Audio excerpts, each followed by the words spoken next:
Pois é, para quem está pensando que as sanções do Donald Trump contra o Alexandre de Moraes são mais do mesmo, é aquela mesma sanção da Lei Magnitsky, tá, dessa vez é um pouquinho diferente, porque o Donald Trump conseguiu acertar no núcleo duro, ou seja, conseguiu acertar na veia em cima do Alexandre de Moraes, ou seja, a esposa do Alexandre de Moraes. E o Instituto Lex é quem comandava o patrimônio do Alexandre de Moraes. Segundo a matéria até da própria CNN, o Alexandre de Moraes foi sancionado de forma estratégica. O Donald Trump premeditou a aplicação dessas sanções contra o ministro Alexandre de Moraes, enquanto o Lula está lá nos Estados Unidos. Para quê? Esperando uma resposta dura do Lula. Assim, fica mais fácil, porque o Lula está vulnerável e está em território do próprio Donald Trump. Outro ponto que a gente precisa falar também, né, é sobre o impacto dessa sanção, como que ela alcança. Vocês vão assistir um vídeo aqui muito interessante do AC Belém, falando sobre o impacto econômico agora dessa sanção contra o ministro Alexandre de Moraes. Também vamos falar sobre uma previsão assustadora que o Mota fez e sabe, ele não é o primeiro, eu tô vendo muita gente falar sobre isso e tá me deixando cada vez mais preocupado. E a gente precisa discutir isso com seriedade para 2026, né? O que pode rolar em 2026. Também vamos falar, né, sobre uma morte na esquerda que deixou muitos da esquerda, né, bem solidários. O Itamaraty ainda não se manifestou, mas a gente vai falar sobre isso aqui com vocês. Então, antes de mais nada, peço a você que inscreva-se no canal, curta, compartilha. Muito obrigado pela confiança, pela credibilidade. É sempre um prazer e uma honra enorme poder estar aqui com vocês, debatendo um pouquinho mais sobre política, discutindo, né, as pautas políticas que acontecem no Brasil e no mundo. Esse é o Almoço com Política, esse é o nosso segundo editorial do dia, desse dia 23, tá bom? Mas vamos começar de matérias, vamos entender o que está rolando. Vamos lá, matéria da CNN Política. Os Estados Unidos premeditaram novas sanções para constranger o Lula, dizem fontes. Ou seja, fontes que eles estão falando, o próprio Lorival Santana, né, já tinha anunciado isso, eu já tinha falado sobre uma matéria do Lorival Santana, que o Marco Rubio tinha avisado que as sanções chegariam logo, né, já nas próximas semanas, depois da condenação do ex-presidente Bolsonaro, e que essas sanções chegariam, né, no momento propício, que a resposta chegaria. E o Donald Trump preparou essa resposta, né, preparou esse modelo de sanção justamente porque ele queria que tivesse uma reação do Lula, né? Ou seja, imagina uma reação forte e dura do Lula dentro já dos Estados Unidos. Isso poderia ser tratado como uma provocação, né? Se bem que o Lula já vem fazendo muitas provocações o tempo todo. A empresa Lex, Instituto de Estudos Jurídicos, comandada por Viviane Barsi de Moraes, que tem Alexandre de Moraes e os filhos do casal como sócios, adquiriu ao menos 2 imóveis de 16 milhões esse ano. Viviane e Alex foram sancionados nesta segunda-feira com a Lei Magnitsky, com o complemento das sanções já aplicadas contra o ministro do STF. Ou seja, as sanções que chegaram até a Viviane Barsi foram completamente altas, né, valores significativos. Só esse ano, segundo essa matéria do Paulo Capelli aqui, a empresa da mulher de Moraes já comprou mais de 16 milhões em imóveis esse ano. Mesmo sabendo que há um embate jurídico, uma briga jurídica, eles trataram de comprar esses imóveis.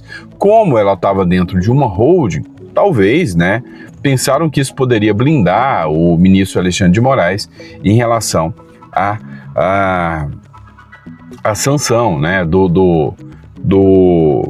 pensaram que poderia blindar em relação à sanção da Lei Magnitsky. A empresa Lex, Instituto de Estudos Jurídicos, comandada por Viviane Bassi de Moraes, e que tem Alexandre de Moraes e os filhos do casal como sócios, adquiriu ao menos 2 imóveis por 16 milhões esse ano. Viviane e Alex foram sancionadas nesta segunda-feira com a Lei Magnitsky, com o complemento das sanções já aplicadas contra o ministro. Ou seja, a sanção chegou, né? O governo Lula deu uma resposta. Ele deu uma resposta atacando algo que é muito caro ao Donald Trump, que são as Big Techs, ou seja, movimentam bilhões de reais, né? São as empresas de tecnologia. O governo Lula quer multa milionária a Big Techs sem endereço no Brasil, ou seja, ele está preparando o campo na mesma justificativa que o Alexandre de Moraes utilizou para expulsar o X do Brasil.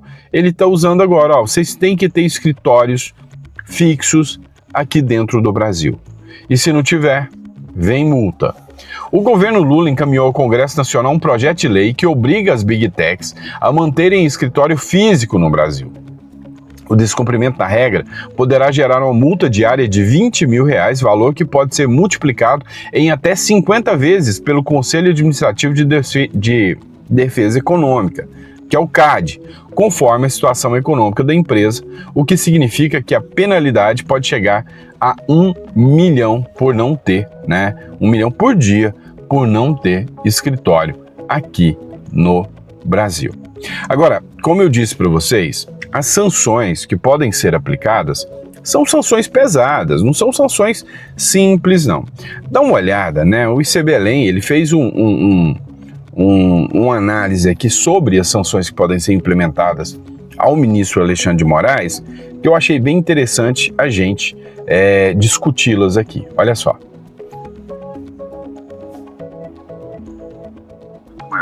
Essas aplicações da Lei Magnitsky, o Instituto Lex da família de Alexandre de Moraes, vai causar um estrago muito grande aos filhos de Alexandre de Moraes. E eu vou te explicar por quê.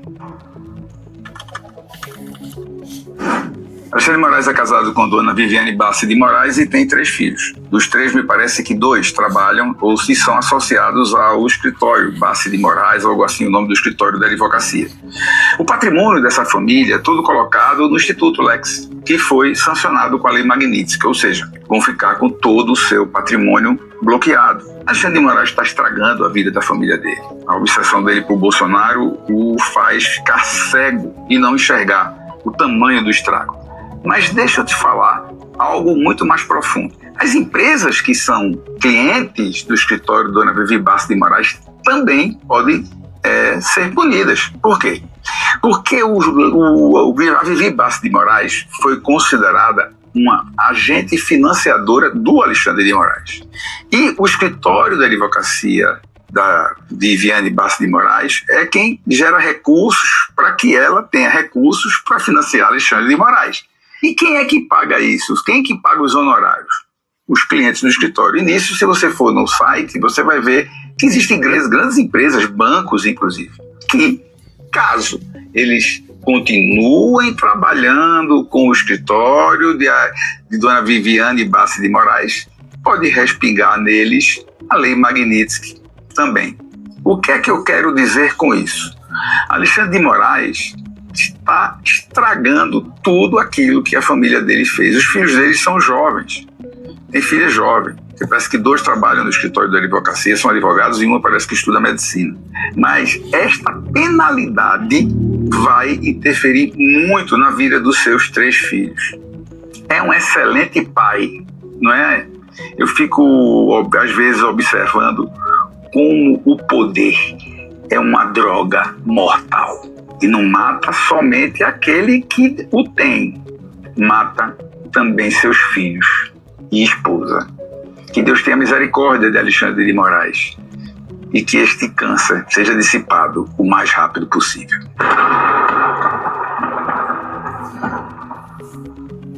Pois é. Olha, o impacto é gigantesco agora dessa sanção, né? E o pior de tudo, que tá rolando nos bastidores, inclusive foi matéria da CNN, é que a partir de agora eles querem descobrir quem são os escritórios, quais os vínculos, qual a licitude desse dinheiro. Você sabe que o Alexandre de Moraes agora ele vai estar na mira, né? Ou melhor, os recursos do Alexandre de Moraes vão estar na mira, né, dos Estados Unidos, investigando todos os fundos, todos os recursos, para ver se consegue achar irregularidades. Agora você imagina um escândalo aparecendo em relação ao patrimônio do ministro Alexandre de Moraes. Você imagina uma Fox News da vida expondo um escândalo absurdo, né? Olha, parece que o Donald Trump aprendeu a jogar o jogo. E, assim, se o Alexandre de Moraes não tem nada a esconder, ele tá tranquilo, meu amigo. Mas se tem alguma coisa sequer aqui, você pode preparar que, né, o jogo vai ficar pesado pro lado dele. O Donald Trump não é o tipo de cara que costuma entrar num jogo para perder, não, né? Mas vamos lá. O Alexandre de Moraes, como eu disse, ele sempre vai dobrar a aposta. Ele é uma figura que ele não se curva fácil. Outra matéria da CNN, publicada pelo Sóstenes Cavalcante agora.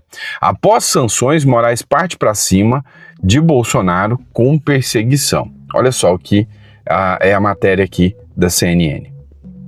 Falcão, o ministro Alexandre de Moraes está pedindo à Secretaria de Administração Penitenciária aqui do Distrito Federal monitorear todos os carros que saem da casa de Jair Bolsonaro. Ele pede enviar em 24 horas, um caso bastante urgente, os detalhes do que foi vistoriado de carros que foram à casa de Bolsonaro no dia 12 de setembro. Eu vou pegar aqui certinho para falar para vocês, no dia 12 de setembro, ou seja, um dia após a condenação de Jair Bolsonaro pelo Supremo Tribunal Federal, a mais de 27 anos de prisão por tentativa de golpe. E aí no trecho o ministro fala o seguinte: ele fala: implemente-se, oficie-se à secretaria para que no prazo de 24 horas envie aos autos, ou seja, coloque no processo o relatório que detalha as visitas no dia 12 de setembro, a 1h16, depois às 4h22, com informações detalhadas sobre os carros que saíram da casa de Bolsonaro, os também motoristas e os passageiros. Nessa decisão, o ministro não diz o porquê desse dia em especial e desses horários, mas até amanhã a Secretaria de Administração Penitenciária tem para fazer isso e, notadamente, como são feitos relatórios desde o dia 30 de agosto sobre quem entra e quem sai da casa do ex-presidente, vistorias em carros, tudo isso para aumentar a vigilância, já que ele é apontado como alguém que está ou tentou ferir as medidas cautelares. Vamos ver do que se trata, Valdo Cruz, mais essa decisão aí, porque foi o que me chamou a atenção, a gente não tem o detalhe, um dia tão específico, num horário tão específico, os detalhes daquele veículo, Valdo. Sempre surge ali uma suspeita de que Bolsonaro poderia preparar uma fuga. Não é de hoje que essa informação circula aqui em Brasília, no país, e Bolsonaro sempre tem negado que esteja preparando. Mas alguns sinais ali apontam para que as suspeitas sejam procedentes. Lembremos quando ele ali se refugiou. Ele disse que foi passar uns dias na Embaixada da Hungria. Nunca vi falar que alguma pessoa fosse aqui tendo residência em Brasília, Colombo, Leilani e Camilo. Já imaginou? Você tem uma residência em Brasília, né? Aí você resolve dormir numa embaixada aqui em Brasília. Eu estava cansado de casa, sabe? Estava sem ambiente em casa, fui dormir na Embaixada da Hungria, mas não é nada importante. Queria conversar ali sobre os assuntos atuais. Foi esse o argumento que o ex-presidente deu. E sim, né? Por mais que você não goste da Globo News, a gente precisa entender que havia sim um intuito do Bolsonaro em se proteger. E outra coisa que a gente não pode esquecer, o que não vai faltar é governo querendo dar asilo e abrigo para o próprio Bolsonaro, né? Isso aí não vai faltar, pode ter certeza disso. Agora, uma coisa começou, tá? O que está acontecendo? Depois da determinação do Alexandre de Moraes de abertura de um processo, de um inquérito, de denúncia contra o Eduardo Bolsonaro e o Paulo Figueiredo, ficou escancarado uma coisa: o Bolsonaro não figura ali. E por não figurar ali, por não figurar naquele inquérito, mostra que o Bolsonaro nunca coagiu em momento algum o processo. O Bolsonaro nem foi indiciado, tá? Nem foi denunciado. Então, dá uma olhada aqui.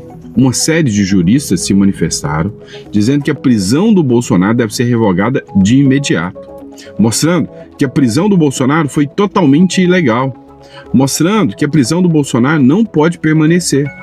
Mas, ao contrário disso, o que o Alexandre de Moraes faz é aumentar, né, a fiscalização. E aí, como eu disse, né, numa data específica, não sabemos o porquê, no dia 12 aí, num horário específico. Se o Bolsonaro ele foi preso, a prisão domiciliar dele foi decretada nesse inquérito que agora ele não foi denunciado, então essa prisão de hoje do Bolsonaro é ilegal. É ilegal, tem que ser revogada imediatamente de ofício. Veja só, você precisa de uma justa causa para prender alguém, ainda que domiciliarmente, não importa se atrás das grades ou as grades indo até a tua casa, não importa, se ele está sendo domiciliarmente preso em razão desse inquérito, ele não foi denunciado nesse inquérito, cai por terra toda a causa justa, supostamente justa, né, claro, que motivou a prisão dele. É obrigação do Estado, portanto, revogar imediatamente a prisão domiciliar ou qualquer outra e cautelares e tudo mais que envolve a prisão do Jair Bolsonaro. E digo mais, se isso não for feito, os advogados, claro, podem pedir e tal, mas é um abuso completo de autoridade e de poder se o próprio ministro Moraes não fizer de ofício essa revogação. Pois é um abuso se o ministro não fizer de ofício. Assim, não é um ou dois abusos, foram vários abusos, né, que ficaram escancarados aí, né? Então, assim, são várias e várias situações que escancaram, né, um arbítrio sem precedentes, né, por parte das decisões vindas dos ministros, né? Isso aí ficou escancarado. Agora, dá uma olhada aqui o que o Hugo Mota diz para 2026, para te deixar um pouquinho preocupado, né? Mota avalia que Lula vem com força em 2026 e vê direita ainda desorganizada. Mentindo, ele não tá, que a direita está desorganizada. Agora, Lula vir com força, o que passa na cabeça de um povo brasileiro se isso for minimamente real? Né? Se isso for assim, não, vamos falar que isso é uma verdade, né? Vamos falar que realmente o Lula tem o potencial de vir e ganhar. E eu fico pensando o que passa na cabeça de um povo, como o povo brasileiro, né? Mas enfim, vamos acompanhar o que está rolando, né? E vamos acompanhar essa matéria do R7. O presidente da Câmara dos Deputados, Hugo Mota, disse acreditar que o presidente Luiz Inácio Lula da Silva vem forte para a reeleição em 2026, enquanto a direita está mais desorganizada entre vários presidenciáveis. Isso não é mentira, né? Tem que ter uma decisão e o sistema já quer uma coisa bem definida e a gente já vai falar sobre isso com vocês. Analisando de forma muito imparcial, você tem a esquerda aglutinada e unida em torno da possível reeleição do presidente Lula. Acho que a esquerda está organizada nesse sentido e o presidente está tentando tracionar essa discussão internacional que, na minha avaliação, ajudou o presidente no ponto de vista da soberania, né? Ou seja, um monte de gente está apostando aí que o Lula é patriota e defensor da soberania nacional. Ao falar sobre direita, Mota disse acreditar que a opinião de Bolsonaro terá relevância no cenário eleitoral de 2026. A direita está um pouco mais desorganizada, na minha avaliação, porque, primeiro, não se sabe o que o presidente Bolsonaro irá fazer e quem ele vai apoiar. E sim, todo mundo tem uma aposta aqui que vai ser o Tarcísio de Freitas, né? Todo mundo tem essa aposta aqui que o Tarcísio de Freitas será a figura que vai ser apoiada pelo Bolsonaro, mas não se tem ainda certeza sobre isso.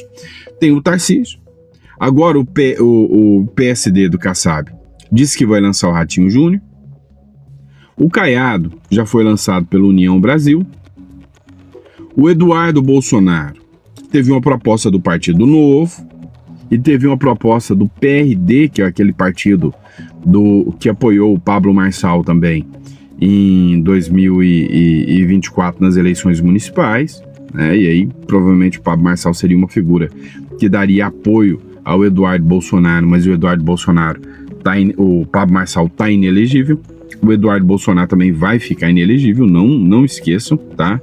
Assim, o que eu percebo? O Flávio Dino acabou de abrir um processo, e nesse processo que o Flávio Dino abriu sobre a CPI da Covid, ele mirou todo mundo que tinha o potencial de se tornar elegível no Senado. Então, eles estão minando a direita de uma maneira assustadoramente perigosa. E sim, nada me assustaria se a gente chegar em 2026 com uma vitória do Lula e com um monte de gente de esquerda ganhando o país. Isso não me assustaria, mas nem um pouquinho mesmo, tá? Vamos lá, bora continuar aqui de matéria aqui, ó. Falece repentinamente o embaixador da Etiópia em Cuba, né? O embaixador da Etiópia em Cuba, Ayer Liri Riamo, faleceu repentinamente essa segunda-feira, segundo confirmou o Ministério de Assuntos Exteriores etíope, sem que, até o momento, seja revelado qualquer causa de sua morte. A embaixada em Havana e a chancelaria da Etiópia expressaram condolências aos familiares, amigos e colegas, destacando sua extensa trajetória diplomática no Caribe e na América Central. O maior cabo eleitoral do presidente Lula hoje... Não, isso aqui é outra matéria, tá? Isso aqui é do Temer, aqui eu acabei errando a matéria aqui.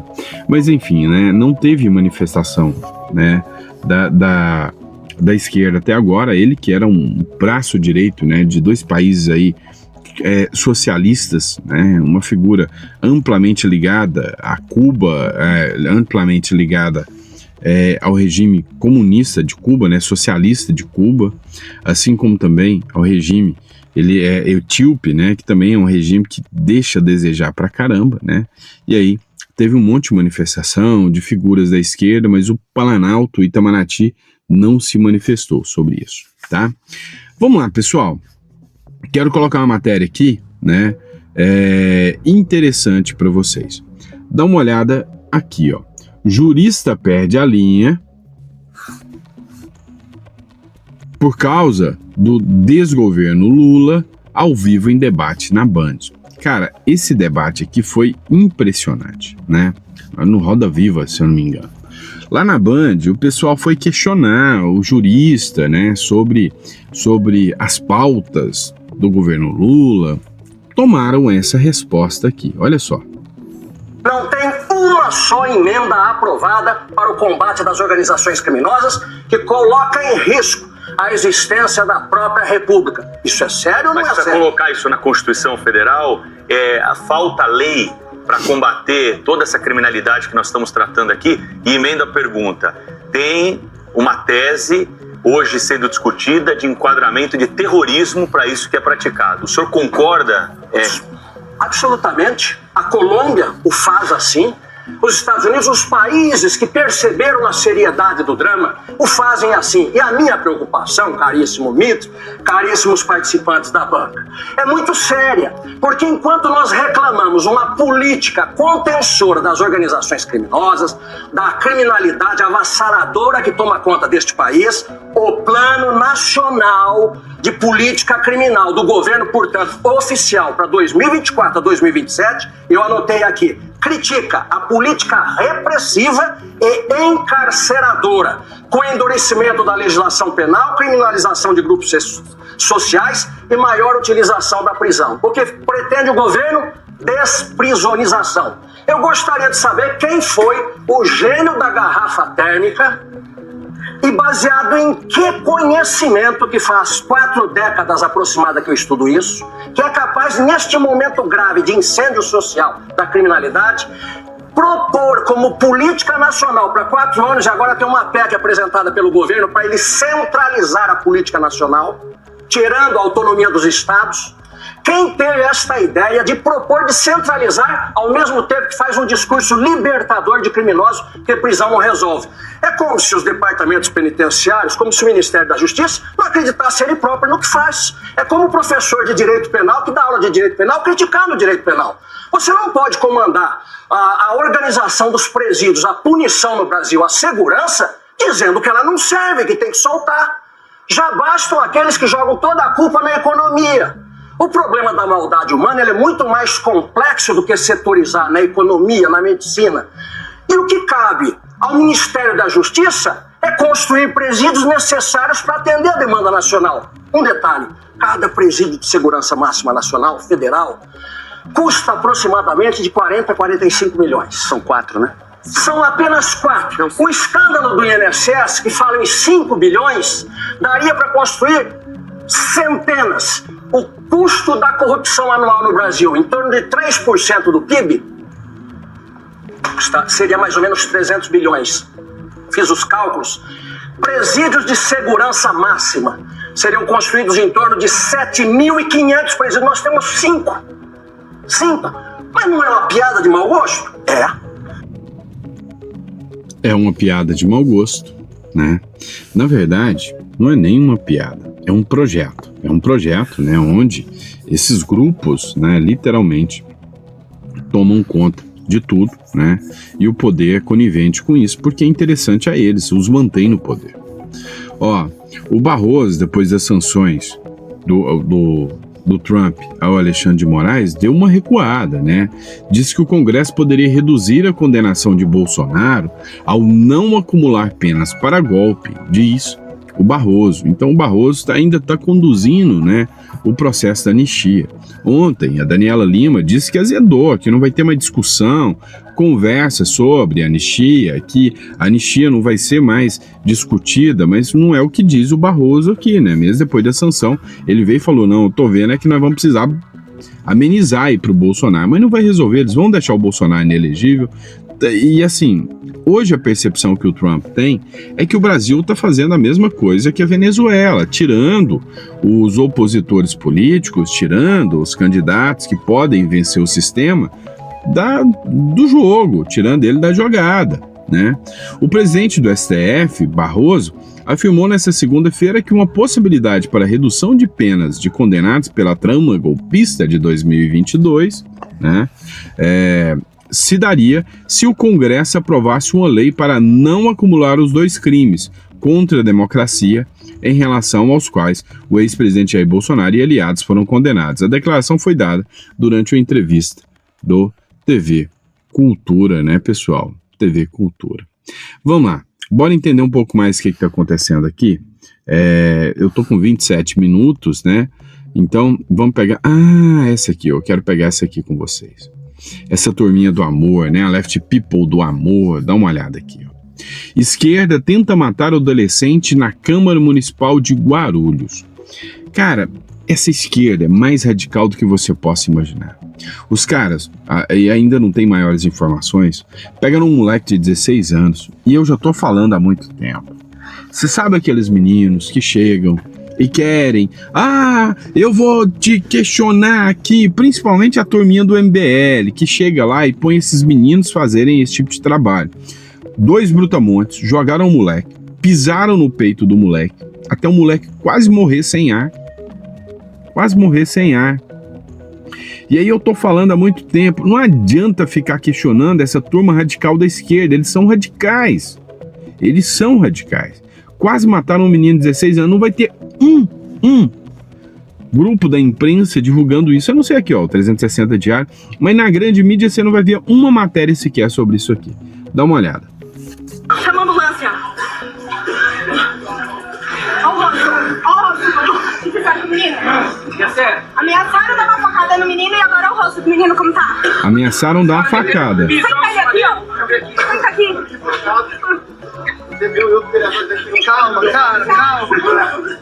Calma. Respira. Alguém traz uma água pra ele, por favor? Menor de idade aqui, ó. Pessoal, vocês acham justo isso aqui? Vocês acham que isso é democracia?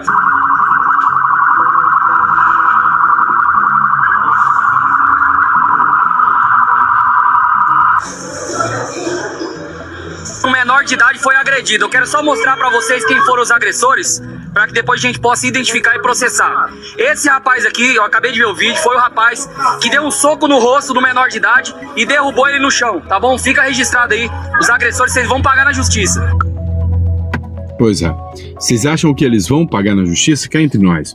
Agora, você imagina se fossem dois caras da direita fazendo isso com um militante, né, débil aí do MST, né, daqueles. Vocês sabem que não ia dar em nada, né? Vocês sabem literalmente que se fosse da direita, né, os caras iam perseguir com toda a força, né? E agora, com a turma da esquerda, não vai dar em nada, tá bom? E é isso, pessoal. Espero que vocês tenham gostado do nosso editorial. É sempre um prazer e uma honra poder estar aqui com vocês, discutindo um pouquinho mais sobre política. Não esqueça de se inscrever no canal, curtir e compartilhar. Entre em contato com a gente, com a nossa consultoria, caso você ache que o Brasil pode se perder mesmo e o Lula ter chance de vitória. Você entra em contato com a gente aí, tá? E agenda a sua consultoria, tá bom? Para tirar uma residência lá no Uruguai. Logo a gente já vai estar oferecendo do Paraguai para vocês também, tá certo? Então logo vou estar saindo do Uruguai, vou dar uma ida lá no Paraguai, estruturar tudo para estar oferecendo tudo com a melhor qualidade possível, estar recepcionando vocês lá. Mas por hora, né, se o Uruguai é interessante, e digo, o Uruguai é bem interessante, tá?